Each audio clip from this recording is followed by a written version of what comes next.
So we were just talking about your birthday coming up. Oh no. Every year I hardly even know that it's that week until somebody else reminds me. It's just like every other bit of time it goes streaking past like a naked footballer. Just remember back in the day when we had streakers? Oh yeah. That's something you just never even think about anymore. But for some reason, maybe it was the flash impact of how fast this year has gone. It's just been so incredibly fast. Yes, it But has. lots of good things are happening. Good. Did you have any particular questions that you just had burning questions about before I launch? Well, yes, we're getting a lot of, we're continuing to get a lot of IRS questions and indemnity bond questions. And so any guidance that you can provide would be very helpful. The IRS is just really doubling down, and they've been putting a lot of pressure on the employers and making them take the taxes out. Yeah, So, well, that's how the law was written. It's actually a law that applies to the employers, not that applies to the employees. That's one of the queer things about the IRS. The IRS should be shut down by now, and it's Donald Trump's fault that it isn't. Frankly, and all the members of the Congress are liable for, continuing coercive theft. They now know for sure that the IRS has no business talking to anybody who isn't a federal employee. So continuing to talk to you once you've said I'm not a federal employee means that they're engaged in felony level racketeering. So first and foremost, inform them I'm not a federal employee or dependent. Blink, blink, blink. That should stop them right there dead in their tracks and provoke them into thinking, gee, should we even be talking to this person? Because that's what should be going through their little rabbit heads right about now. We are in a situation where um, I understand why they're so desperate for money, okay? But that's not the way to go about it. Tariffs, their attacks, maybe for a short time, just to give the USA Inc. a shot in the arm, which is what it does. That's what enforcing a tariff does. It gives the government a short shot in the arm on the backs of consumers. It's very effective for a short run, very destructive for a long run. And so, if Congress would just get out of the way and let Trump do his tariffs, uh, they would take it out of the consumers in a very short blast of, say, couple, 2, 3, maybe 4 months, and then things would be stabilized and they could get on with whatever they need to get on with.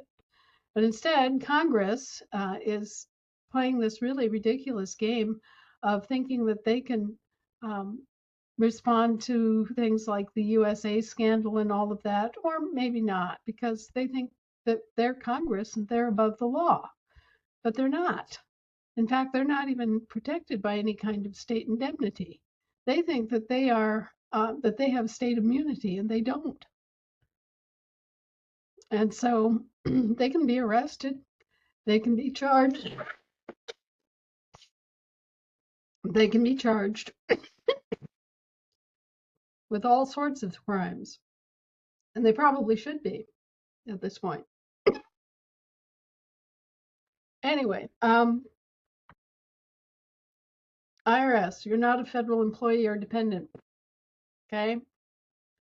Number two, if they're addressing you in the all capital letters name, no such municipal corporation exists. And if it does, you're not responsible for it. If they're addressing you in the upper and lowercase name, no such British Seamen's Trust estate exists. And you're not responsible for it. And these are just little brief short things. You don't have to go into any big arguments. All you have to do is tell them flat out, not me, sorry, sayonara. Has nothing to do with me or with my property or with my wages. Peonage and enslavement rackets are both horrendously illegal and have been since 1926. Uh, Racketeering in the form of payroll kickback taxes or payments is horribly illegal and has been forever. We don't know who you are or what you think you're doing, but we don't understand any of it. What about Title 50? Does that still apply? Well, here's the way it went. The territorial government uh, operates under all the federal titles, including Title 50. The British territorial government accepts them all and operates all of them, right? The municipal government came along and they only adopted Title 50. So that was the only part of federal title code and all of that that the municipal government used. Otherwise, they operated under their own municipal code. Okay. So now that the municipal corporation is dead and defunct, that leaves the British territorial government operating under federal code. Okay. So as far as the special use of Title 50 by the municipal corporation, that's over. But the use of the entirety of the federal code by the British territorial government continues. Good to know. So now we're getting down to brass tacks and beginning the real fight, which is to do away with the British Territorial Seamen's Trust and also with the American Infant Descendant Estate Trust. Liquidating both those is the next logical and necessary step. And the high courts understand that. I don't think that Donald Trump at his level understands any of it. I think that he's just being kind of driven pillar to post, not knowing exactly where and how his authority can be exercised in the face of all of the different forces and clamoring people that are, trying to get his ear and trying to convince him of one thing or the other. I feel sorry for the poor man because he kind of reminds me of a bull that's getting poked and by these little what are they called? Pistadors, the guys that come in with the swords. Yeah, Conquistadors, yeah. he just um, I don't think he knows what he's doing, frankly. I don't think he knows who his friends are, and I don't think he has a very good grasp on the whole total situation. And so it's scary. Um, it's very scary. When we heard about the bombing of the Russian bombers, the drone attack on the Russian bombers, uh, that could be taken as an act of war. And, that's not something that anybody in their right mind should play with. Uh, and least of all in support of the Ukraine government. The Ukraine government is filthy dirty, has been since its inception in 2014. And on top of that, Russia has the treaty right to go back into Ukraine, has had it since the breakup of the old Soviet Union. And exactly those circumstances played out. The government of the Crimea and that whole area there collapsed, and they did not reinstate a government, which meant under the terms of the treaty that Russia could go back in and take over that area and provide a government for the Crimea. They have the absolute right on the books. So Ukraine doesn't have a leg to stand on, and neither does NATO. And yet they have continued this craziness and fomented war against Russia without cause for what, 2.5 years now? And God only knows how many Ukrainians have died and how many Russians have died in this struggle. And it's insane. There's no reason for it. There's no point. Technically, Russia has the right to come in and take over the entirety of the country because in 2014 there was a CIA MI6 what do they call it? Change of government, in which they and some other mercenaries came in and killed the elected Ukrainian government and installed Mr. Zelensky, who's just an actor, just a profit player, as the president. So that whole government is funky. The whole government is criminally installed. The whole thing is just, you know, a rubber ducky that's been put up there by NATO and other guilty parties. And so they should not even be respecting anything. NATO should be standing there going, oh, another CIA operation. No, but instead they're supporting it and trying to make it into something that it's not. And by doing that, they are actually violating every principle of the treaties that were signed when the old Soviet Union was taken down. Because there is no homegrown government in Ukraine. Mhm. They imported Zelensky from Florida. Yeah. Yeah, it's a So, terrible, terrible situation. well, and Trump isn't doing anything to make it better. You know, he's trying to appease both sides and broker a deal. And, you know, Zelensky is just saying, no, no, no, no, no, no. And, you know, NATO is going, wine, because they don't want to give up their investments in Ukraine, which were mostly criminal. Right. Okay. And so he's got them on one side and he's got Putin going, what the? You know, these people were creating all this stuff in our backyard. They were running 32 biological warfare facilities in our backyard. You know, you expect us to just sit here and take this? Especially since NATO has reneged and obfuscated and evaded almost all of the terms that were the conditions of the um, dissolution of the Soviet system. So they haven't kept their side of the treaties. NATO is at fault, and we should be out of NATO. There shouldn't be an American presence in NATO at all anymore. And, you know, Donald Trump, every time he says something, he just kind of waffle whiffles on it, which, you know, what's causing that? You know, obviously Elon Musk gave up in disgust and went home, then who can blame him? He uncovered the scandalous conditions at USAID, and the members of Congress seem to think that they have the right to just sit on it and let it go. Every goddamn one of them ought to be sacked. It's terrible. It's just an absolute travesty. Yeah, I agree. It's just the ugliest situation, and it just keeps getting uglier and uglier. Well, it's not going to end until the military gets off its butt and actually arrests those congressmen and puts them in jail where they belong. And then everybody will cry, oh, military government, military insurrection. No, no, it's their job.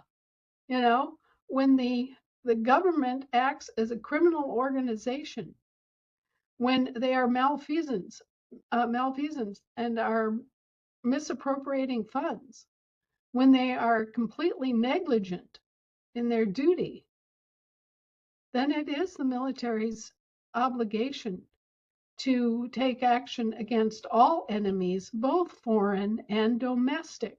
And remember that with this situation, that Congress is domestic with respect to them. The members of Congress have set themselves up to be domestic terrorists and criminals. Yeah, that's a good reminder, Anna. But unfortunately, the military continues to not do their job.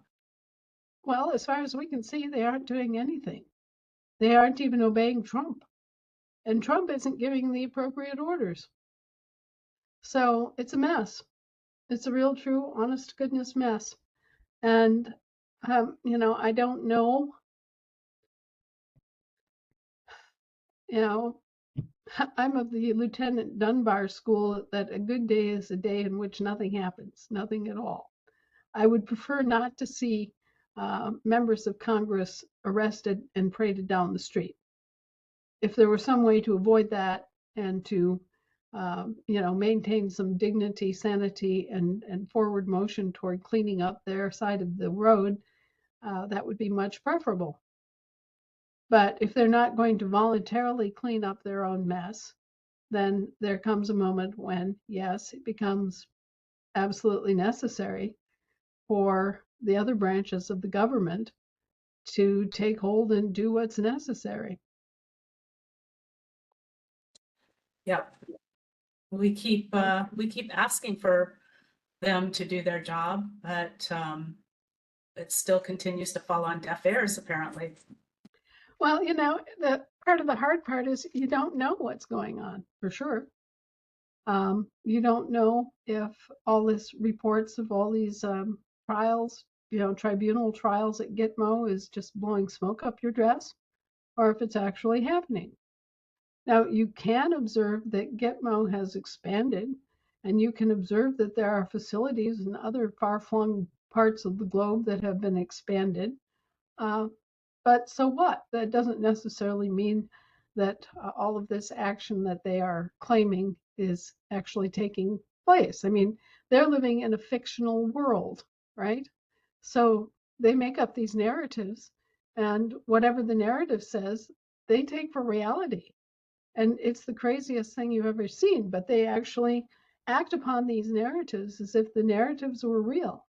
And it's getting increasingly difficult for anyone to know or believe anything that's being presented on the internet or in the news streams that come through, unless you have somebody that is reliable who happens to be in the area who can report directly to you and say, oh yes, this is happening, or no, that isn't happening. But the problem with that is, of course, that your source may or may not be in a position to uh, confirm or deny whatever it is. I mean, we have people all over China reporting in and saying it's vacant here. You know, it's scary. We're not seeing anywhere near the population that was here just, last year at this time. There's nobody here. And this is what we keep getting from China. There's nobody here. The streets are deserted, the shops are deserted, the rail stations are deserted.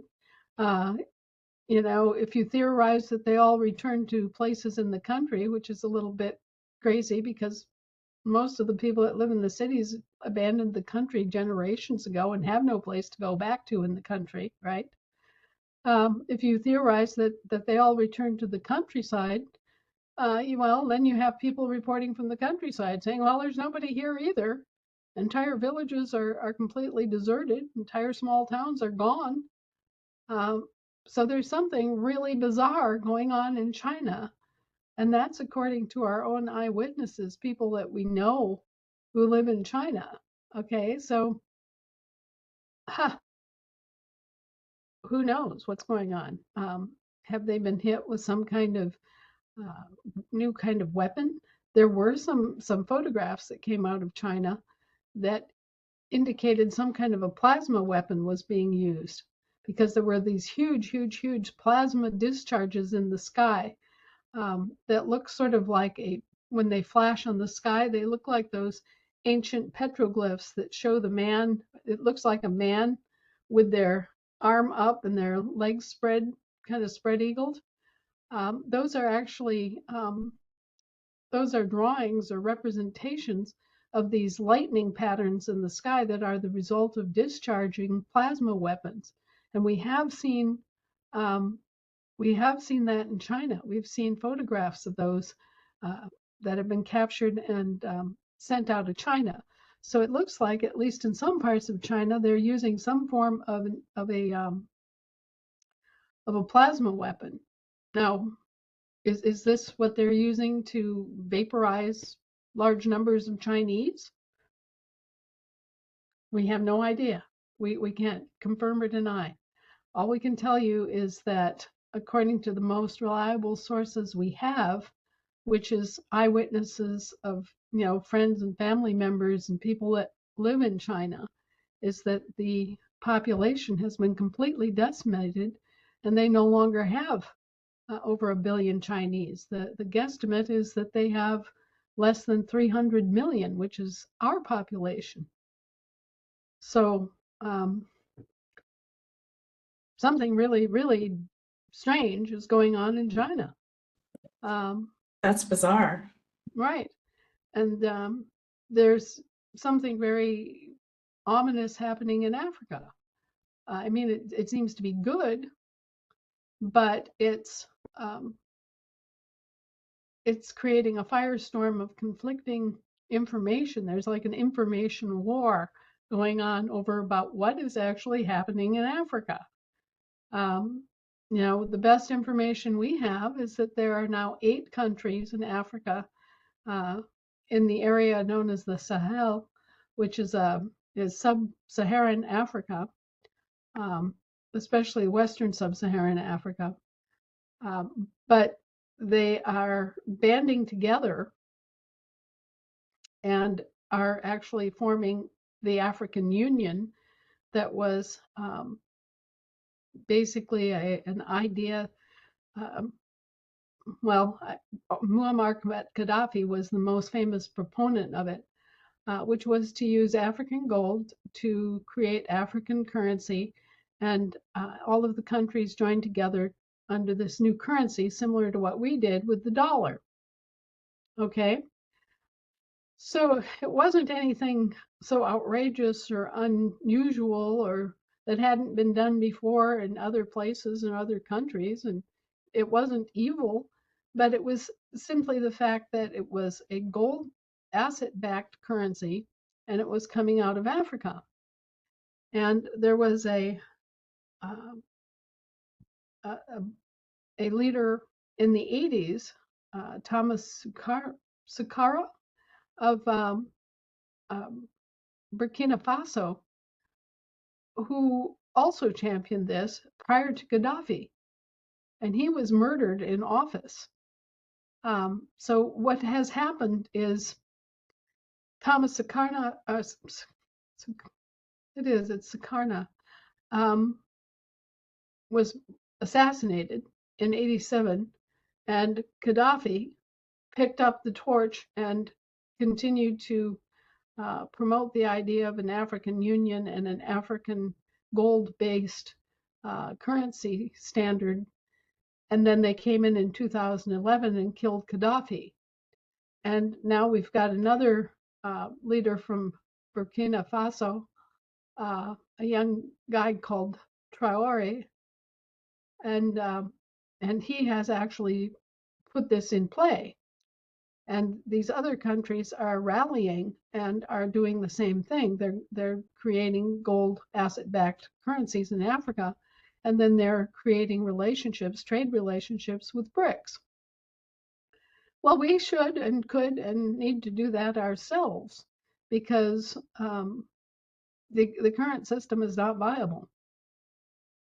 Okay, it's run its course and it has ended in a criminal fashion. All right, so we have basically done the same thing in that we have realized the swindle that we've been the victims of, and we have issued our own gold asset-backed currency, the AFD, and we have also created our own bank system apart from the QFS and apart from the old SWIFT system, which has now been taken over by BRICS. So BRICS has inherited the old rickety, on its last legs, error-prone, much abused and infamous SWIFT system, while the prime perpetrators have created the QFS system and will be trying to use that for a trading system for their commercial fiat currencies, commercial notes. And we're saying, let's get done with that and have banks for people, because none of those banks are actually set up for use by living people. They're set up for corporations. So let's have done with that. Let's get back to having banks for people. And they can go ahead and have all the banks they like for corporate and commercial use. And it doesn't matter to us. We just need our own banks and our own currency for our own purposes. And that's really all there is to it. It's important because people banks operate under different law and under different presumptions. And they even have a different accounting system. They have different courts. And they have different administration. So people banks are much better for people, and perhaps corporations need to have the kind of operations that they've got to serve them in terms of their banking needs. I don't know. I haven't really come to an opinion about that, but what I do know is that people need people banks, and so that's what we've concentrated our efforts on providing.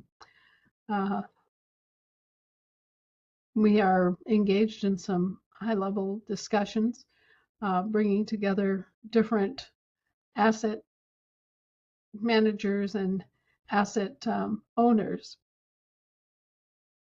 And we can effectively do some things that are going to be very helpful in terms of creating asset bases for many different bilateral banks throughout the world, so that we'll have people banks everywhere. It won't be just a few countries doing this crazy thing on their own. It'll be a lot of countries with a lot of banks doing a lot of business that has nothing to do with corporations. Yes, operating in trade and working with real things, real people, real things. Right. It's and carriage accounting, very simple. Simple. Yes, and respectful of the rights of the depositors, because right now, as they are misinterpreting everyone as being a corporation, corporations have no rights. Corporations have no ownership interest in physical assets. They can basically, the whole advantage of misidentifying people as things is that you can beat things, you can murder things, you can rape things, you can have your will on things that you can't do with people. And so there was a method to their madness, is to bring us under this corporate law and these corporate courts and these corporate legal presumptions. But basically, they are misaddressing you every step of the way. They created these commercial corporation franchises under the British Crown. The British Seamen's estates are under Admiralty law. They created the Roman, they call them Roman inferior trusts. They're municipal Sestake trusts, named those after us. They've got all these basically fictional entities out impersonating us, and then they're bringing false claims into court related to those entities and trying to summon us and trying to lay the bill on us and pretend that we're the debtor when we're not. And once you get this really clear and you realize that these banks are not addressing you just because they are abusing your name, then it becomes a lot easier to reply and say, look, I don't know who you are or who you think you are, but you're misaddressing me. This thing that you're trying to collect money from is either a Roman Sestake trust, it's a Roman estate trust run by a municipal corporation, or it's a British territorial seamen's trust, and I have nothing to do with that either. Exactly. Yeah, it's really important to distance yourself. And you've been talking about that a little bit lately. You wrote that great article, Felix the Cat, about Felix the Cat. And A picture of a cat is not a cat. Right, A video of a cat is not a cat. right. And once we have this very clear in our minds, it becomes much easier to say to the court, no, you're misaddressing me. You're addressing a person named after me that I know nothing about, and I'm not standing good for it. Mhm. I have no controlling interest in it. I don't act for it. I'm not an agent of it. Um, so just take your questions elsewhere. Go back to the Department of Congress in the municipality of Washington, D.C., and talk to them about their franchise, okay? Or go talk to the British territorial government in Puerto Rico about their uh, various different versions of me. I didn't ever allow my name to be used for any public purpose. Yeah, and the mind-blowing thing about this impersonation is that most of the mail that you've ever received has never been addressed to you. Right. It's all been addressed to trusts and, various kinds of business entities. It has never been addressed to you at all. Nope. So, If I um, send you a birthday card, that's real mail addressed to you. right. But when they send a bill, you're exempt. You are supposed to be exempt. But what was happening is that these municipal trusts were seizing upon your exemptions and using your exemptions so that there was no exemption left when you claimed it. That's why they weren't honoring the Moxie, requests. We were basically offering a debt swap, anything that we owed them for their services against all that they owed us for prolonging our assets and our labor. And too often we'd get silence and no action. Every once in a while, someone would get an entire mortgage taken care of, or some kind of tax bill or something, but there was never any rhyme or reason. And it boils down to the fact that the municipal corporations were seizing and using your exemptions for their profit. Yeah, And that in was, fact, that's what bankrupted them, is huh, that they could no longer do that. huh. That's so interesting. When you dropped that on the webinar last week, I was just like, oh, yeah, that makes sense. But the interesting thing about that is that out of the hundreds of bills that were offset by the Sign in America team, Hmm. nothing was ever returned by the IRS. Nothing. Because we did it perfectly to the letter. And so every submission by a Sign in America coordinator, whether you're in California or Florida, it was the same exact thing. Right. And now we know what was going on behind closed doors. And we know why our employees were busy scurrying like cockroaches with the bright light on their heads. Um, it's really very disappointing to find this out about what you considered to be your government. Um, they have been so derelict in their duties. They've been so negligent. They've been so crooked, so self interested for so many years. And it's hurt this country so much. Um, you know, I don't even know where to begin. I guess I would begin with using our sons and daughters as mercenaries without disclosure of the nature of the work. That to me marks the right up there as numero uno of their sins and omissions. I think Uh, it's the lowest of the low. yeah, well, among sins, yes. Yeah, it's always kind of difficult. Are you the baddest of the bad or the worst of the worst? But that really was and is the most offensive thing that I can think of that they've done so far. is to mislead generations of Americans and use those Americans as tools against other people. And I was thinking about the quote unquote Libyan campaign, because of course we were discussing the gold asset backed currency and everything that's going on in Africa in terms of creating their own union and using their own money. And I was thinking, you know, I talked to a guy that had been on the Libyan campaign, and he was basically just shaking his head, saying, we didn't know why we were there, and we didn't know why we were fighting with these people.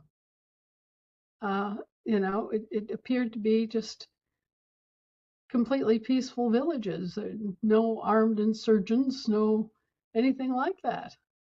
And yet we were coming in and bulldozing them and murdering people in the streets for no apparent reason. Well, there was a reason. It was to keep the funky financial system going, to try to maintain the enslavement of Africa by these old colonialist powers that had returned and which had basically enslaved everybody via the use of money. And just to use Burkina Faso's example, they have gold mines. They produce a good, reasonable amount of gold every year. But the gold was being extracted and shipped to France, and it was being held in French banks. And the French were printing up the currency and shipping it back to Burkina Faso and charging the people for the use of this foreign currency that was being ginned up by France. So they were using the assets of Burkina Faso to back this currency, but because the French government printed it, the French government was keeping the seigniorage, and then they were charging the people of Burkina Faso for the privilege of using what should have been their currency to begin with. You see, and they've done the same exact thing here, except that it's even worse, because instead of using gold as the commodity, they used our labor as the commodity in the case of the Federal Reserve. And in the case of the IMF, they used our value-added oil products, the petrodollar, as the commodity that was backing the USD. Now, both the Federal Reserve note and the USD technically should have been issued as our currencies, and any assets, any profit from the creation of those two currencies should have been split with us in some amiable fashion, because they were using our assets as the collateral backing those currencies. But no, never did they spend a dime returning to us for the use of our assets. And as a result, they're just plain criminal. They don't even have a leg left to stand on. And so, strangely enough, we are doing the same thing as Burkina Faso. We are fronting our own currency for the first time in umpty years, and we're telling the rats to go drown themselves in the nearest rain barrel, which is it's a good thing. It's something that's long overdue, and they can be insulted or they can wind themselves up tighter, but it's not going to make any difference. At the end of the day, the circumstance is what it is, and they've done what they've done. So everybody can now see it, and it's becoming more and more obvious to people all over the earth that they've been grotesquely swindled by a relatively small number of people that were bankers and politicians and a few military leaders that were just rotten. And so the move is on to put an end to that and to do something completely different. And what we want to do, and the system that we've developed, um, is, as I say, not for corporations. It's not in competition with any of these banks. It's not operating in the same jurisdiction at all. But banks for people, prosperity centers for people. So we're right there on the forefront, and it's no accident. I mean, we've been working at this since 2007. So 18 years is 18 years of development, billions of dollars invested to create a system that really can deliver services to 8 billion people. So that's really it's a wonderful thing that we have that capability and that we have a completely clean new system for people that doesn't have any history of let's face it, bad behavior, criminal behavior. Um, and so anyway, I'm hoping that by this time next week, we'll have further resolution on all of that. And I'm even looking forward to some liquidity uh, for our operations, for our operational budgets. So people will have something more to work with than just what they can raise and donate on their own. Well, it's also really nice that that momentum is starting in other parts of the world, and we need a lot more of that. Oh yeah, yeah. Well, Africa has made they've made big strides forward the last 5 years, and South America is also rallying. They're also seeing what I would distinguish as the truth, and they are also coming together. And there are all sorts of fledgling assemblies all over Europe, um, and certainly there are assemblies starting all over our part of the world. Canada has lots of assemblies.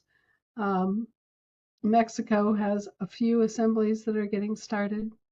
The whole process of bringing the living people to bear is happening on a worldwide basis.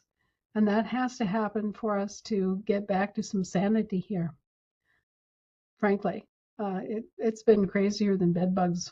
Yeah, that's for sure. That's for darn sure. So, anyway, that's kind of the big picture international front that I have to basically herd like a corgi. And so far, so good. We're doing fine.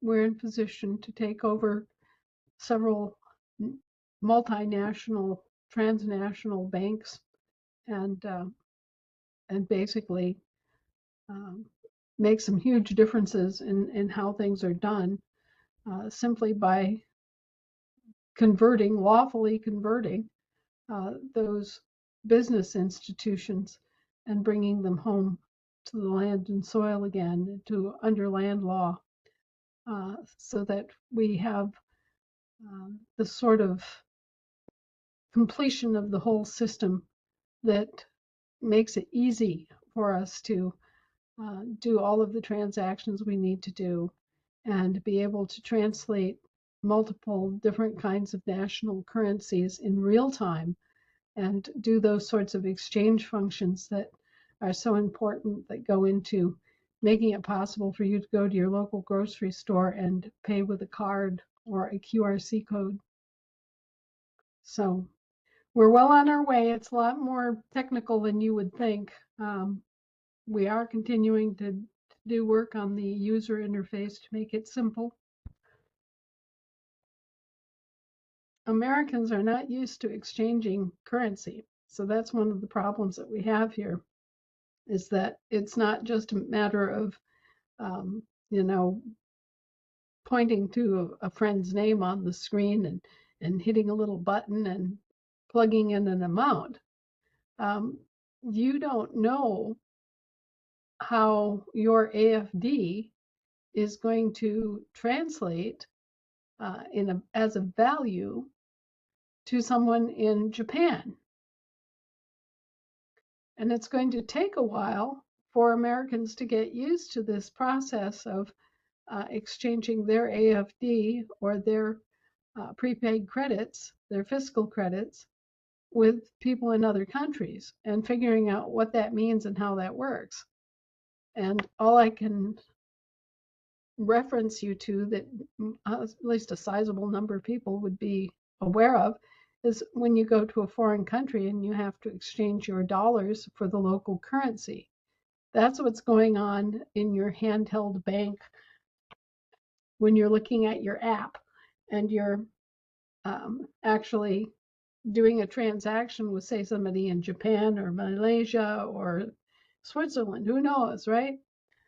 Your computer program of your app is going to instantly translate the exchange rate between your AFD and their local currency, and it's going to connect and go zoom, just like that. And that's all wonderful, right? The hard part is that we don't know what 52,000 kroner translates to in AFD. And we really should have some sort of way of previewing the exchange rate for that particular platform so that we can realize, oh, 52,000 kroner is the equivalent of 32 bucks, you know. So there are some issues there, and there are some use issues in terms of being able to choose among different entities. I mean, sometimes you're dealing with a corporation, sometimes you're dealing with an LLC, sometimes you're dealing with a private man who's, just on the street doing his thing. Sometimes you're dealing with these big corporations. And every time you do that, that transaction moves through a different gate, if you will. It's processed differently. So there are all those complexities that have to be worked out at the level of the programming. And even though we are very, very close to having all of that done, some of the beta testing indicates that it's because Americans don't understand the exchange process that well, it's proving to be very difficult in terms of finding a single page user face. We may have to wind up doing 2 pages to cover all the different kinds of transactions that you could choose to do or that your vendors might request. Because at the end of the day, the vendors matter, right? If your vendor wants to be paid in rubles, well, then you're going to have to pay them in rubles. So we have to be able to accommodate a large expanse of different vendors who have different currencies that they're willing to work with. And then they also have currencies they're not willing to work with. Unfortunately, the Federal Reserve note is one of those that, for various reasons, not the least of which is that it's been widely counterfeited, it's really not that popular anymore. And I think that when people understand where these Federal Reserve notes came from and that they were the result of peonage and enslavement rackets that were addressed to Americans for generations, that they'll be a lot less popular than they ever were, because it's literally blood money. Yep. And it's not worth anything. Well, most of this stuff isn't worth anything. Most of it's just hot air. Most of it's just carnival sideshow kind of grifter activity. Totally, totally. Yeah, that's very interesting. Well, thank you for that explanation, Anna. Anything else that you wanted to share regarding that? Well, just realize that you're going to have to relearn banking a little bit in order to take advantage of all the different transactions that you can do when you have the whole world to trade in. And also, it's going to take a little time, and be patient with yourselves to really understand how the prosperity credit system works. Um, Now, as for the indemnity bond, I've tried to explain to people this is a safety net that has been established for your state. Okay, it's not established for just anybody. It's established for people that are actual members of our assemblies, and people that have done their paperwork. It's not for our indemnity bond is not for people in Mexico. It's not for people in Canada. It's a straight on private indemnity bond that was established by your fiduciary so that the states could do business and not be harmed. Okay. And so when you're dealing with the indemnity bond, you're looking for a form of insurance that is for the state that you're living in so that you can keep your assets. All right. So it has to be a physical asset.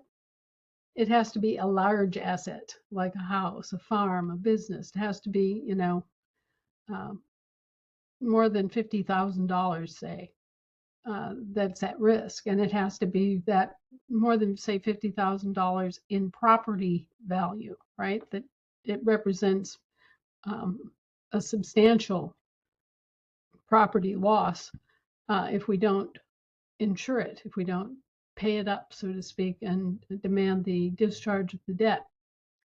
Now, we can do this, but it's not going to be an answer for everybody, okay? For reasons I've already explained. If, for example, you are an American state national and your spouse is a territorial, well, yeah, you can be indemnified as a state national, but they can't be, and they're part of a JV with you. So the joint venture is going to have to pay it. And whether we indemnify it or not, it's still going to have to be paid because your spouse is not an American state national. There's no way to do a straight across the board discharge of the debt in that situation because they're going to come after you. They're going to come after you for you, and they're going to come after your spouse for your spouse's political status and obligations. So in cases like that, we may not be able to do much at all except waste our money, and there's no point in doing that. So it's not a blanket salvation for everybody. There are situations that can occur that just dictate against it. But at least for some of you who are facing loss of your home or facing loss of your farm or your business through some sort of a tax issue, for example, we can often get that straightened out. And hopefully we won't have to keep straightening it out for long. Hopefully this is all going to be over in a couple of weeks and we'll have everything worked out so that we can use the bank to do payments. The indemnity bonding process is also not for casual expenses or chronic expenses like utility bills and that sort of thing, the smaller stuff. That's supposed to be taken care of with your prosperity credits, the prepaid credit credits, okay? So I really don't know what to tell you in terms of exact timing, but I can tell you we're not waiting for October. We're not even going to come close to that. So it's been a very challenging process on many different levels, but I expect that we will be able to start discharging debts down to the level of parking tickets soon. And it's mostly going to be an educational, The delays will mostly be caused by the educational learning curve that it will require for people to use the resources of the global family banks effectively. It's tough. It's going to be hard for Americans because we've never had to exchange directly. We've never had to deal with that very much. And even though the concept is kind of simple and straightforward, um, experiencing it in real time and being confused by what's being charged or not charged is it's going to be a learning curve, folks, for sure. Yeah, we have an experience with the tech team where a lot of times we'll buy software from other countries. And there are some occasions where you can't use like a debit card or the card that we would normally use to pay for things because it doesn't translate in that Right, other country. right, right, Yeah. exactly. And so there are going to be those sorts of things that we'll have to learn and just trial and error, you know. Does this work to pay Jimmy in Singapore? You know, and we'll just have to keep on making those adjustments as we go. Um, Carrie, can you show me on the main screen here? Because I wanted to talk about this real briefly to people because we're winding up with some really truly crazy questions about some things that are pretty simple. Okay, what should I show? Can you get me on the main screen instead of you so that Oh, I'm bigger? oh, you Because are, I'm we're side by side, we're equal. So just okay. go to, in the upper right-hand corner, you'll see layout. Hmm. Click on that And I've and got then grid stack and side by side. grid. You want grid? And So are I'm we equal still now? just I'm still just a giant picture view, no matter what I do. Oh, I'm so sorry, you poor thing. Well, I wouldn't normally care, but I've got something I want to kind of show people tonight. Right. Besides me. Well, so I can screen share something. What are you trying to share? Okay, well, what I brought tonight is a series of maps. I mean, here's a Oh, here's a map of Wisconsin, my home state, right? okay. And this is a topographical map that shows the elevations and sort of the lay of the land so that you can see the high areas and the swamps, Sure. all that. Okay. So I just wanted to show everybody, okay, well, here's a topographical map. And when we think about Wisconsin, this is the physical state that we think of, right? When we think Yeah. of Wisconsin, we're thinking about, you know, low mountains and rolling hills and kettling karst country and lakes and swampy areas and the sand counties and all this stuff that we're seeing on a topographical map. How's that? Yeah, that's great. Great. That's wonderful. Okay, so Okay. this is the physical Wisconsin that we think of, right? Yes. But then there's a different kind of Wisconsin. And here, you know, here's the political map that shows the counties. Right. Now, I can't look at this topographical map, for example, and just point to a spot and say, oh, and this is Pepin County where my school teacher Doris Condi grew up, right? Right. Right. Because it doesn't show on this map. Right. But if I have a map that shows the county grid overlaid on this map, well, then we Hmm. know exactly where Pepin County is.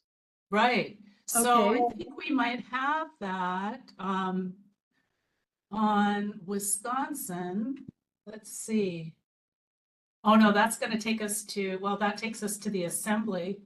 But here they have all their counties right here. Well, yeah, you can kind of see it there where all these counties, you Right. know, normally we have the counties showing the name and all of that. And so we can look at the map of the counties of Wisconsin and we can go, well, Yeah. yeah, there's Oneida County and you know, here's Marionette and you know, over here we've got Pepin County, where Doris Condi was born, and here's Oconto, where Jim's grandparents settled on a farm in the There's very a early 1800s. And, right over here, we have Jackson County, where I was raised, and over here in Clark County, this is where I was born. Okay. And we can just jot around here, and I can take my little pointer and I can say, okay, well, here's this county and that county, and everybody can see what I'm talking about. And so these are political subunits. They have nothing to do with the topographical map we just showed you, with the actual physical Wisconsin with its land forms and features. This is just a completely arbitrary organizational means to organize the government of Wisconsin at the county level, right? right. We So actually have a county named Door, yeah, Door County, that's the thumb of our mitten there. right?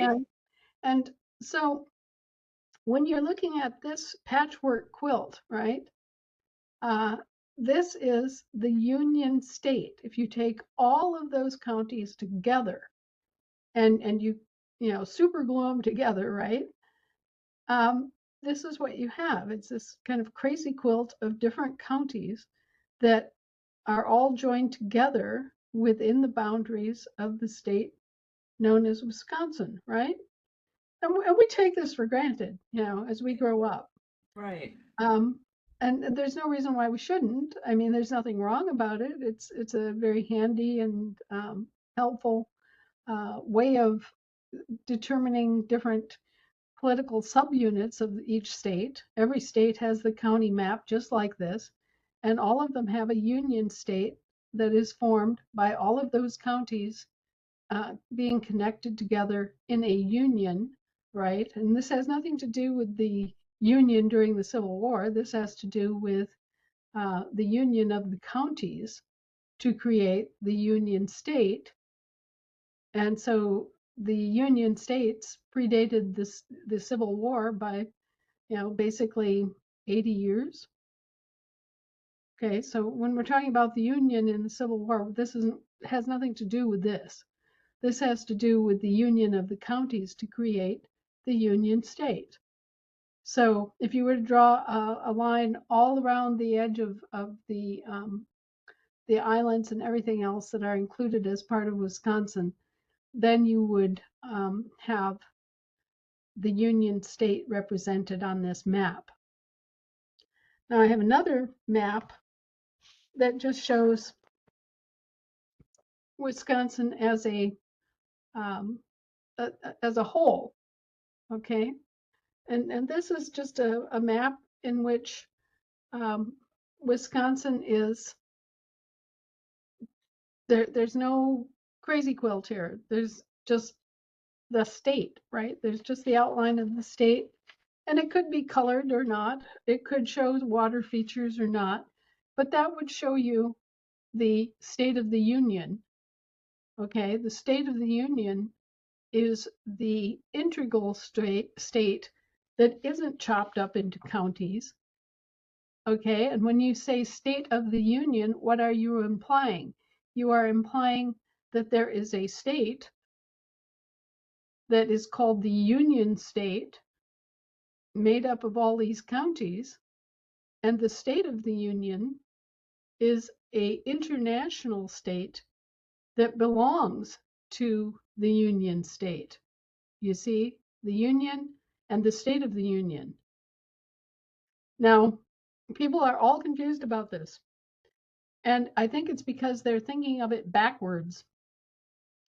They're thinking of it as if the counties were underlying the State of the Union,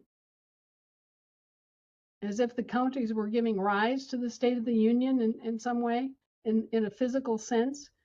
But instead, the State of the Union is under the Union State. This is what's underlying that patchwork quilt. Okay, it's like the solid color blanket underneath the patchwork quilt on top of your bed, right? And So they've got the idea that because originally we founded the counties and founded the Union states, that we have to do that again in order to have the basis. And that's backwards. You need to think of the international jurisdiction of both the land, which is what underlies the soil, right? It's under the soil. The land is under the soil, not on top of the soil, under the soil. The land is actually what supports the soil. Okay, the international jurisdiction of the land and sea extends out in all directions, right? Yeah. Yeah. This is just a little part of the land, and to the extent that it butts up against the Great Lakes, a little part of the sea. All Mm-hmm. right. So land and sea are international. They extend out all around the world. It's all of the major water bodies and all of the major land details, whether above the water or under the water. You've got international land supporting the soil physically. All right. So when you think about this, think of the counties floating on top of the land. Think of the counties being upheld by the land underneath it, okay? Because this is just like a skin, only 6 inches deep, that is covering your entire state. And as a result, the substantive part of it, the thing that's underlying it, and that's necessary for its existence, is the State of the Union. You have to have that international jurisdiction there, or you don't have the ability to support the soil jurisdiction on top of it. I mean, we take it for granted, but if you were to separate the land and soil, you would very quickly see that you can't even stand on 6 inches of dirt without it caving in, right? It's Yeah. so people who have this idea that, oh, we have to have the counties in place first in order to support the state. No, No, it no, doesn't. It's absolutely not. Yeah. and Yeah. there's more to it too, and that is that the State of the Union is our portal, our gateway back onto the land. We've all been human trafficked. We've all been reduced, denigrated to the level of being considered a mere human, a mere person, not one of the people, by that birth registration. And we've all been trafficked off into the jurisdiction of the sea. Well, because of the way everything was structured and is structured to this day, we can't get back to the soil from the sea. We have to go from the international jurisdiction of the sea, where we were trafficked, to the international jurisdiction of the land, and from there we can reach the soil. Okay, so the State of the Union is a portal for us to regain access. We were taken out of that portal. This is how we were trafficked. The route that we were trafficked from was from the soil to the land to the sea. And in order to get back home and live on the soil in the air, right, where we really live, we have to go from the sea to the land to the soil. We have to retrace our steps. So that's why we work on the State of the Union first, because the State of the Union is our portal, it's our way home. And so it's important for that reason. And that's why the emphasis is on getting the State of the Union up and operational in all respects before we worry overly much about getting all the county assemblies organized. Just as a point of reference, there are 50 State of the Union states, right? And there are over 3,100 counties. And even once we got done organizing all 3,100 counties, then we would still have to organize the State of the Union. And until we did that, we would have nothing representing us in the international jurisdiction. Now think about all of the things that are going down right now. You know, we have got wars and threats of wars. We've got threats of different kinds of uh, pandemic type things going on. We've got all sorts of struggles over money. Those are all international. And we would not have a voice if we were sitting around trying to create and build up 3,100 counties. We're having a hard enough time building up 50 states. Oh Okay, my gosh, no kidding. right? Yeah, so this was the little video that was done by Pennsylvania. So we were trafficked out into the jurisdiction of the sea, the international jurisdiction of the sea, Right. and we drag ourselves out of the water and we come back to the land. And as soon as you declare your status, as you populate your state, you populate your county. Right. Because you can't be in a state without being in a county, and you can't be in a county without being in a state. Right. So the other part of this I wanted to emphasize for people is that not only is the State of the Union our porthole to get home, it's our voice in international affairs. And last but not least, the way our forefathers had this set up, as long as the State of the Union stands, it's a bulwark against any attacks of our counties. Our counties are safe and free to develop at their own rate as long as the state is standing like a shield between them and the rest of the world, right? Right. And this is so important. And this is what you emphasize in the Granabites video. Right. Our forefathers were very cagey. They knew that, you know, they had to protect those counties and protect the national soil jurisdiction above all else. And so they created the situation where our state of the Union is separate from our Union state. And as long as the State of the Union is standing, the Union state is safe from attack. They can't even talk to our Union state, right? And our Union state, by the way, can't talk to them. Okay, it's isolated. That's what they're talking about when they talk about American isolationism in diplomatic circles.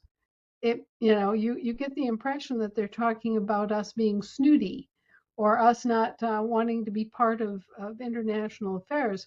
But what's driven these European statesmen crazy all these years is that they haven't been able to get into our counties and ravage them. They haven't been able to pick off our counties as European subplots.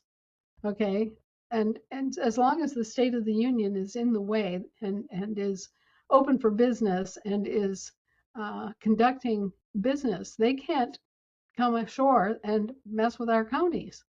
So it's of real importance to keep our focus on building the State of the Union and getting it totally revved up and organized. And then the counties have all the time in the world to organize their internal affairs. And we will have time to help them get organized. But we have to kind of keep our focus on the states, even though we all automatically belong to a county assembly too. And even though there's nothing wrong with us developing our county assemblies, it's just a matter of keeping our focus on the big job, okay, and not getting scattered. Okay, it's not that it's wrong to spend time developing your county, not by any means, but we all have to pay attention to organizing our state of the union for all the reasons I've outlined for you. Right. And here is the Granabites that shows the nesting boxes of all of the different elements of the American government and the federal government. So this was the amazing strategy that our founding fathers put together. The big box is the the unions, the states of the union join together. And so that's the big box in this particular thing. And the Federation is next, the Confederation is next. Then you have the Federal Republic, and then these two teeny tiny, tiny, teeny little boxes here. That's the territorial, and the tiniest one is the municipal. Right. So the tail really has been wagging the dog for a long time. And you know, if you go back and watch Granobytes, I discuss all of this at some length there, and I'll go back here.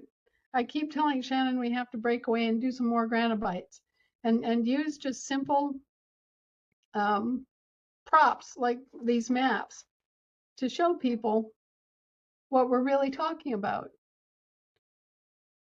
Yes, absolutely. I mean, this is so great. And this is it's about 50 minutes and well worth your time. We played this in many meetings, and it's just so simple and beautiful the way that you presented the information.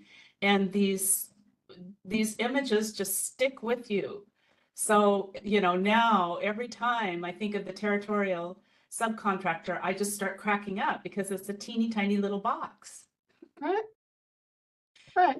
And Yeah, it's employed by us. We're the employers, they're the employees. What in the hell is wrong here that, you know, here we are being buffaloed and cowed and abused and used by our own employees while they're taking their paychecks out of our pockets. exactly. The other thing that is important too about focusing on your state is that as we're reconstructing the four pillars and building our courts, we've started with the state court because then you have the entire reach of the state. Right. Right. There are all sorts of reasons, practical reasons, why we need to keep our real focus, our real drive on building the State of the Union and letting the counties naturally develop as the state develops. Because as the state is repopulated, the counties get repopulated, and then you can begin building your county assemblies. There are really only a few places in the country that have large county assemblies. And that's mainly because you've got large urban populations in those counties, Right. you know, and so they're all gung ho and ready to go. And they have lots of questions about organizing their counties. And I understand that. And they're kind of driving the discussion in terms of assembling the counties. But I think it's very important for everybody everywhere to understand that the State of the Union is our portal back onto the land. The State of the Union is our voice in international affairs, and it is absolutely crucial for us to have our oar in the water and be discussing the bank issues and you know, issues of war, pandemics, all of that stuff is all international. So we need to have our voice. And we need to have our State of the Union protecting our counties because our counties are separated from the hurly-burly of international affairs. And that's the way the founding fathers designed it and wanted it, was that we would have peace and we would have protection at the county level. And so the State of the Union is key to protecting the counties. You know, strategically, it's important.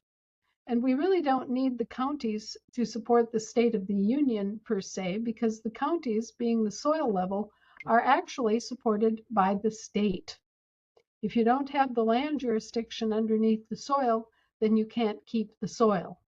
So there again, the State of the Union, even though it's subservient in some respects to the counties, it's a fundamental support of the counties that has to be there, and it has to be there first, or the counties, all the work that the counties do can be swept away.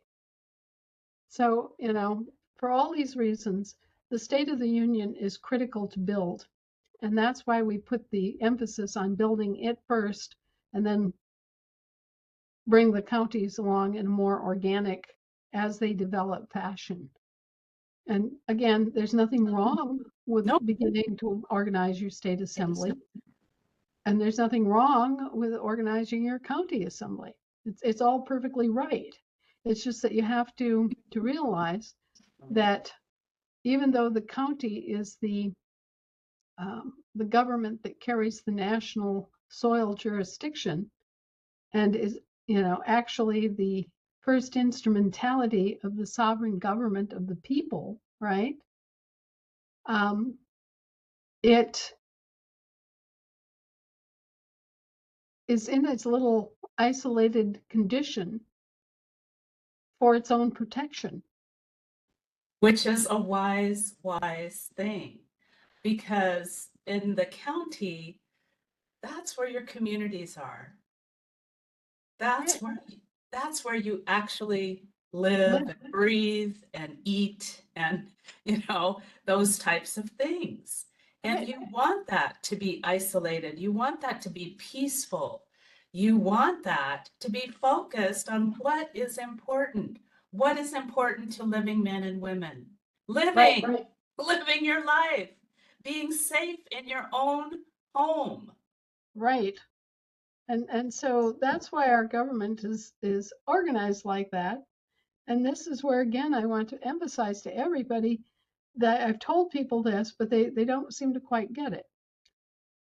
Okay, the international jurisdiction is represented by the land, which we think of as the subsoil, and the sea. So you've got two different venues and one jurisdiction. Okay, both land and sea are international. You can be on the land or you could be on the sea, either one, and it's still going to be international. Okay. On the land, you have a lawful person. Okay.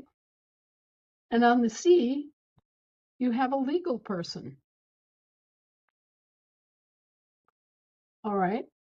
And in the jurisdiction of the air, which of course overlays both land and sea, right? You have another form of legal person. But they're all dead. And that's the part that somehow doesn't get heard, because persons are not real. Persons are like masks that you put on over your face or hats that you wear on your head, that Picture of a designate. cat. Yes, right. It's a picture of a cat. It's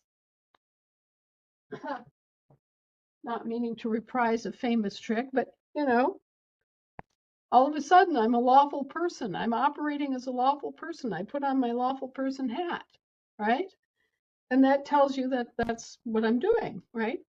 Well, but if I put on a different hat, then I'm operating in a different venue. I'm in a different jurisdiction, right? But these things, these persons are dead. They're not real. Even the lawful person is still a person. It's not you. It's not your substantive little happy self here, right? The only place that living people exist normally is on the soil, breathing the air. Now they can be out at sea on the deck of a ship, right? And they can be breathing the air out on the sea. So that's a possibility, you see. So you can have your lawful person and you can have your legal person, and they can mirror you as you go about your business. But there's only one you. There's only one living, breathing woman, one living, breathing man. And whether you're standing on the soil or you're standing on the deck of a ship, you are still alive. Okay. And that's incredibly different and incredibly important compared to all these legal fictions that represent you and your interests in, say, the subsoil, which might be a mining claim, or your interest in the sea, which might be the fish in the sea, uh, I think you can begin to understand that this system of having persons named after you goes back a long way. And it isn't necessarily a bad thing, but it just requires some awareness and some thought on your part to realize that this is what's going on, because you're not really present in the subsoil. You're not really present in the middle of the deep blue sea, okay? And you're not present in the air. So you're actually using a person.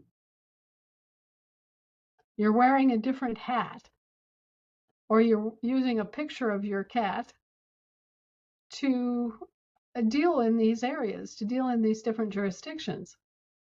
And they're all dead, just like the photo of the cat is dead. The painting of the cat is dead. The video of the cat appears alive but is dead. It's just a video. It's not purring, it's not fluffy, it's not warm, it's not alive. It's a representation of your cat, but it's not the cat. And it's the same way with these persons. It's a different representation of you, um, in the same exact sense of what we've just gone through with the cat. You might want to think of your legal person as a painting, an oil painting of you. You might want to think of your legal person on the sea as a photograph of you. You might want to think of your presence in Rome as a Roman inferior trust, as a velvet painting of you. you know, whatever. Maybe it's a statue of you. Maybe it's one of those Roman statues. There you are, Ennius, whatever. You can get the idea that these are representations of you, but they're not you. And so the real you is always exempt, always inviolate, never part of any of this. And they have no right to address you as if you were consciously operating all these other persons when you're not, when you had nothing to do with any of it. Okay? I've told you how the IRS master file for me and my husband had us, I was supposedly running a liquor distillery, a rum distillery in Barbados. And my husband supposedly was running guns in South America, like Ollie North or something. We were both supposedly engaged in these federally regulated activities. Of course, one is alcohol production and the other is selling arms across interstate and international lines, right? So that's how they were claiming jurisdiction over these flamboyant characters that were outliving lives that we never heard of, according to a narrative spun up by those that were creating the IRS master files. And yet they had nothing whatsoever to do with us. We never saw a cent of profit from any of their activities. And really, any kind of tax exemptions that they took were owed to us, not to these fictional shelf corporations that they, dummy corporations, I call them, that they just arbitrarily ginned up in Puerto Rico and places like that. No, it doesn't have anything to do with us. And so we need to be able to tell the IRS, no, I'm not that person. I can guarantee you I wasn't born on the same day as that person. And they will go, well, the defendant was born on June 24th, 1956. And you'll calmly say, and I was born on June 6th, 1956. Right? So these are not you. These things that are named after you are impersonating you, but they're not you. And you, the living person, the living being, are completely 100% exempt from all of this. And at least some people at the IRS know this. So what you need to do is make it clear, no, I'm not the defendant.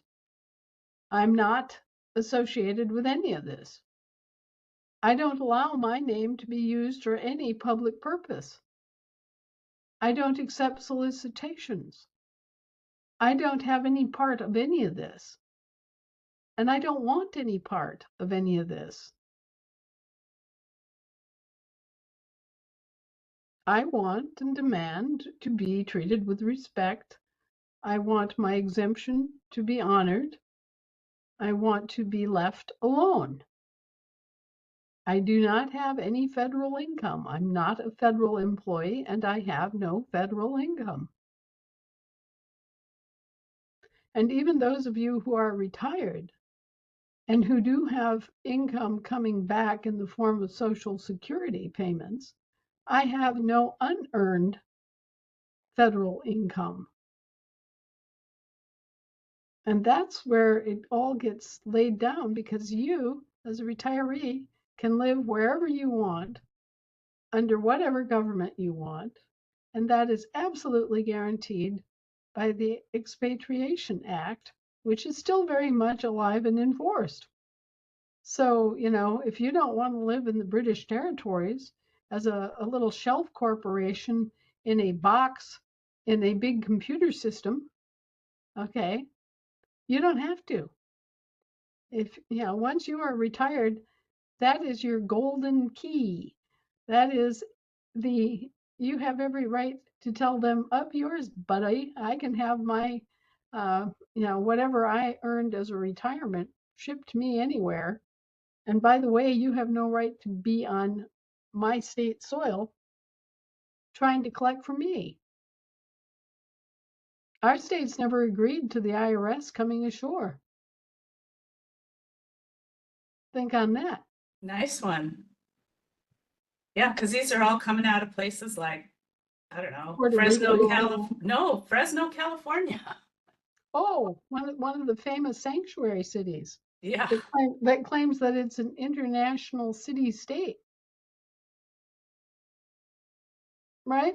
No, all this chicanery has to end, all of it, 100%. We have to get rid of the IRS. The thing is that as corporations, like GE or Dairy Queen or McDonald's hamburgers or whatever, as a corporation, the USA Inc. could hire the Internal Revenue Service to collect tariffs and taxes for them. The United States corporation could do the same. There's not a law against it. But where they've gone wrong, where they've gotten completely out of hand, is misidentifying people on the street as their employees and sicking the IRS on them for a kickback tax, a payroll kickback tax that nobody owes them, because guess what? We're not on your payroll, Jack. You're on our payroll instead. exactly. Terry and I have this ancient little scenario where I'm standing on the street corner one morning and she walks up to me and grabs me by the shoulder and says, "Why aren't you at your post? Why aren't you flipping hamburgers over there at Wendy's?" And I stare at her like she's absolutely barking crazy, right? And inform her I'm not an employee of Wendy's. I don't have an obligation to be there at the grill flipping burgers at 7 o'clock in the morning. Thank you very much. You must have mistaken me for someone else. It's the same thing with the IRS. They come grab you by the shoulder and they say, "Oh, well, you have to submit federal income tax returns." Beg your pardon, what country and planet are you on? I don't have any federal income. I'm not a federal employee. I'm not a federal dependent. In fact, I'm the employer of all those guys. So you must be talking to somebody else or talking about somebody else, because I'm the employer in this situation. I am not the employee. And I really really don't appreciate being misaddressed as if I were, a clerk 3 in some sort of bureaucracy that I just plain don't belong to. Well, and the letters are really, they're what I call fishing expeditions because it'll be addressed to the person and they'll say, we haven't received your 2023 income tax yet. Well, that's a problem for the Department of Commerce in all caps. They created this creature, let them file their taxes for them. I mean, they created these dummy corporations. They're responsible for the existence of these things. And by the way, don't use my exemption because I'm exercising it myself. You know, it's ridiculous. It's like black magic where they make the little voodoo dolls. Okay, they have this voodoo doll that is using your name in their system, and so they're trying to um, make you responsible for the debts of this voodoo doll, and you don't have anything to do with it. You don't even know that it exists. You didn't create it. You didn't ask for it. You don't want it. So, come on now, folks. When's the last time Uncle Sam sent you a check?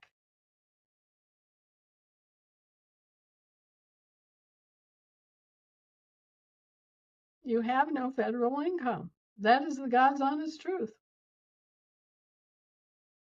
And even if you have a check like a Social Security check that you earned as federal income back in the day, it's already been taxed once. So you're exempt too. And if ever any member of Congress tries to tell you otherwise, you just write them a nice, polite letter and say, the IRS is bothering me, and the municipal corporation that you authorized used my tax exemption improperly without any permission from me. I want my tax exemption applied to my benefit, not the benefit of a foreign corporation.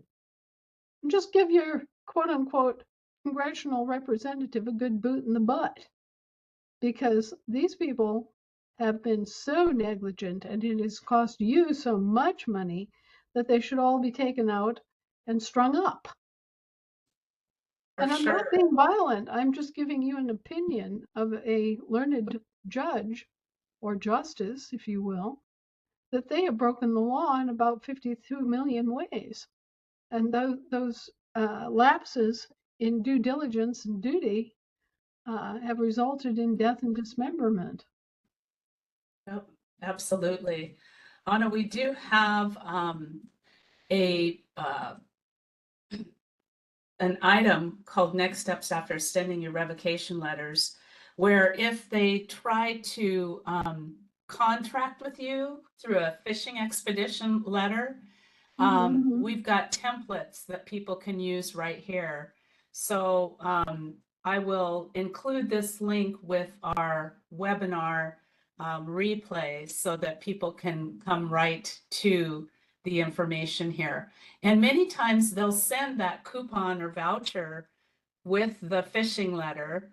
And so you just want to process the coupon or the voucher that they and send them back a letter telling them, I'm sorry, you just committed a crime.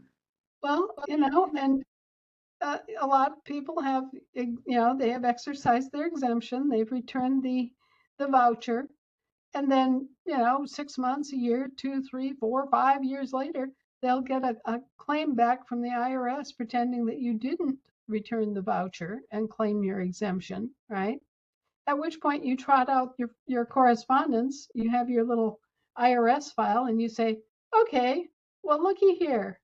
I already sent you a voucher for that amount. How about that? It's amazing. They don't keep records. So we have to. But that does put them in their place really effectively. And then they go, oh. But they have no continuity of service or cadre or anybody who can stay in the IRS more than 5 years is either a toad or a brain dead example of humanity, because you know just what they're doing is so completely backwards and dishonest and predatory.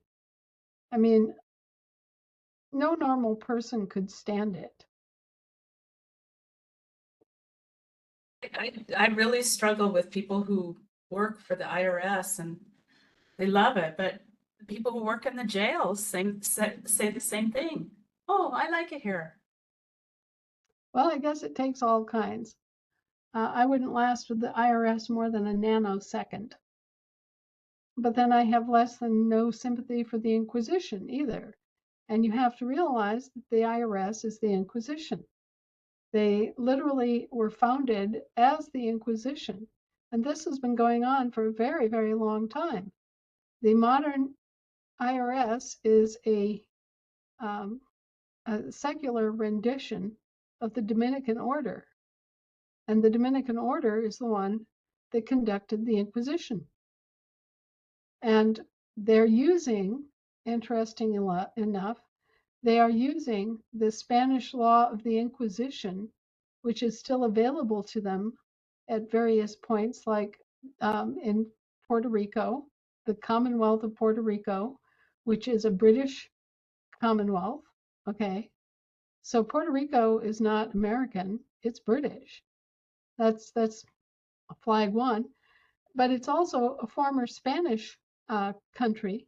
And as a result, they still use the Spanish law of the Inquisition. So when they prosecute you or your person, the phony person that they made up for you as a shell company, um, they're actually using the Spanish law of the Inquisition, just as they did in 1100 AD in France. It has gone on, this shell game, this fraud, has gone on for 900 years. And back then, they used to collect on April 15th, right, on the income of the peasants in each kingdom. They would extract a tax that was to pay for the war debts of the Pope uh, conducting the Crusades. Yeah, it's just beyond. It's really beyond. And but you're absolutely right. That's what they're using to this day. And but we have to recognize it for what it is. We talk about that in Walking Through Your Fear, which talks about all of these nasty fear tactics that they've used over the millennia. And so we've got the templates for you, and you don't need to freak out or worry about it. You just need to recognize that they're addressing your person, not you, and you have appropriate response. Right. Yes. No, you're exempt. Those franchises are not. All right. Well, we are over our time, even though we started a little bit late today. But Anna, we want to wish you a very happy birthday this Friday. And I do hope that you'll be able to find some delightful moments throughout each day where you can just sit and relax and enjoy and be. Well, this has already been an incredible week. Um, Jim has graduated and no longer has a catheter. Yay! Wow, that's so exciting. Yes, and he's doing just fine. So our guy has survived a very rough time in his life, but he's come out of it.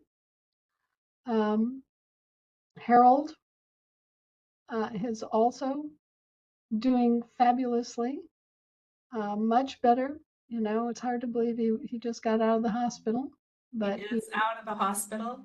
he is out of the hospital and Yay. he's walking around on his 2 feet, and he's kind of sparkling and much more his old self. So we are finding ways to um, help these guys recover from things that the allopathic medicine world that we're used to sends you home to die with. I'm telling you that these hospitals, these doctors, they have no answers.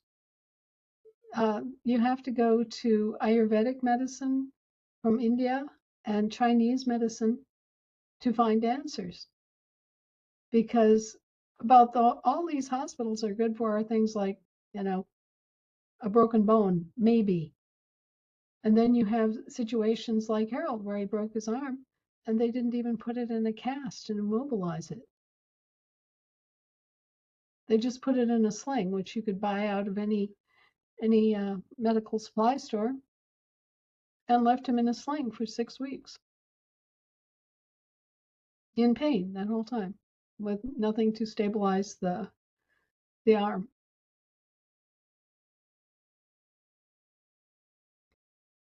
Well, I am so glad that he's doing much, much better. And the last time I saw him, he was out of that sling. He had both arms that were working. And so now it sounds like both legs are working and he's back home. Well, I wouldn't say he's totally out of the woods yet, but he's a lot better and he's getting better every day. And Jim, they basically said, your plumbing is shot. You're going to be wearing a catheter the rest of your life. Um, and yet he spontaneously, um, his prostate has shrunk down to the size it was when he was 20. And he no longer needs a catheter. His bladder is working fine, thank you. And, you know, this whole dismal idea that he was going to have to wear a Foley catheter, which is something out of the dark ages, invented in 1929 and never improved upon. Give me a break. Uh, he's no longer wearing it. He Oh, no thank longer God. needs it. Oh gosh, that is such wonderful news. Well, that's a really wonderful birthday gift. Yes, it is. I'm taking all the good news I can bear to this week. I really am. Good, Pour good. it on, pour it on. I want all of our friends and neighbors and loved ones to have wonderful health and everybody to have lots of money so that they can live their dreams. And I want it now. Now is nice. I like now. Now is a good time. So let's have it now. You know, June 6th, God bless it, my birthday is D-Day. And it's always kind of a downer because even though it's a beautiful time of year and everything, it has a sort of funeral flavor to it because you're remembering the beaches, right? And not in a good way. You're remembering the slaughter Normandy, of Normandy. And so my birthday has always had this kind of bittersweet flavor to it. sure. Um,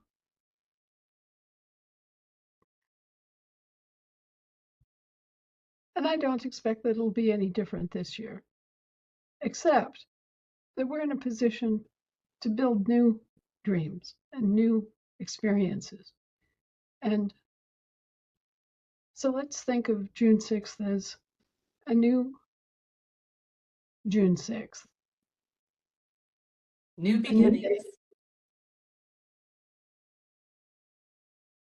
Sounds Mhm. good. Every year we have a June 6th that we can make into something wonderful, right? Yeah. All right. So we're going to think good thoughts. Maybe We're we going can make it an A day instead of a D day. right, right. Yeah. And never forget D-Day, but have other memories associated with that day that are happy, that are good memories, that aren't drenched in blood, Right? right? Okay. Well, guys, I'm going to go forward in that spirit and try to have a really good birthday this year and try to build up some good memories. I'm going to continue to work on our health horizons and find things that work. And I'm never ever going to give up on people or on their health because I know that the body knows how to heal itself if we can just learn what the body needs, we're in like Flint. Okay, our body will take care of it. Right? So I'm going to be working on finding cures to incurable things, and things that are not just, sounds good, but things that actually do work. And I will faithfully pass them on to you. And one of the things that works for type 2 diabetes and for people that are on the borderline of developing type 2 diabetes are strawberries. I love that. And this is June, the strawberry month. So if you've been having any problems with your blood sugar and having problems with, pre-diabetes or they call it type 3 now, strawberries. There are chemicals in strawberries that balance the sugar. And another thing that works really well for that is a drug called berberine. It's a natural supplement. You can get it at health stores. Berberine, and that also moderates blood sugar and helps you maintain a better sugar level. So both of those things work. That's wonderful. Just thought I'd throw that out for all the people that are suffering with diabetes type symptoms that are going toward type 2 or type 3 diabetes. Mm-hmm. Very good. Very good to know. Yeah, it knocks it down fast too. It's not some long drawn out chronic thing that you're taking these supplements forever and ever. Take them for a week or two and boom. You're back in balance, huh? Yeah, you don't have to continue it all the time. I mean, you have to keep watching yourself for symptoms and, providing your body with the extra supplementation as you go if you need it. But if you're not allergic to strawberries, that's real good news, especially in strawberry shortcake month, because guess who's having that for her birthday? I know it's your favorite, favorite, favorite. I'm so excited for you. And it's a great thing for type 2 diabetes.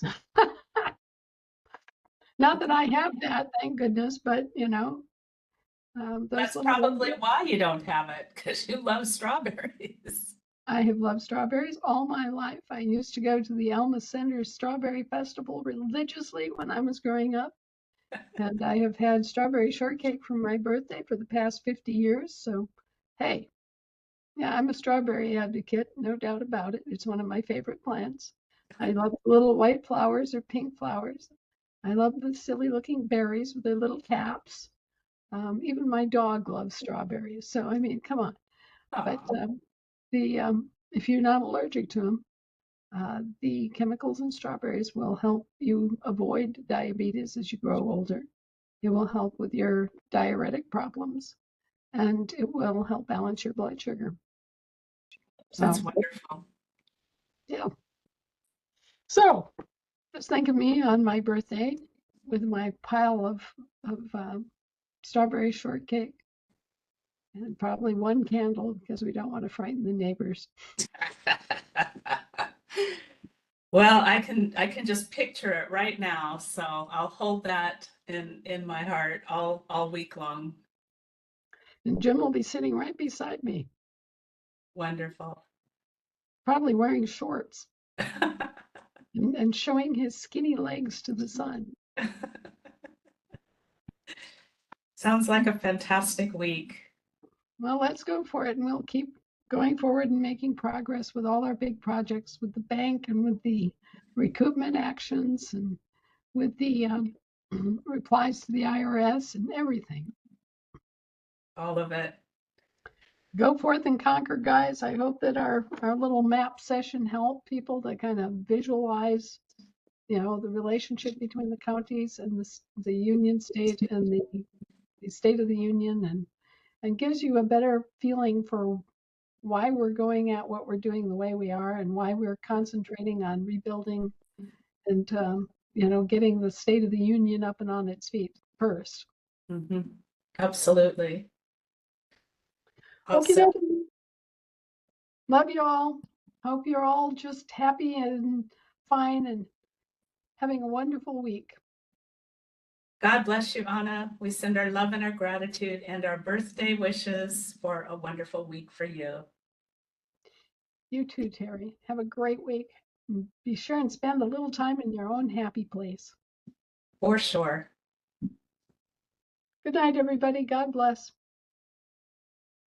Good night, Anna. Thank you. Sorry I was late. Not to worry. We still love you. I couldn't get here any faster. Good night. Okay, folks, there we have it. Thank you so much for joining us. And I want to thank you for, in advance, for getting cards and letters and packages to Anna. And remember, you can get the P.O. Box on the website. I send my love and my gratitude to each and every one of you. Have a wonderful week. God bless and good night.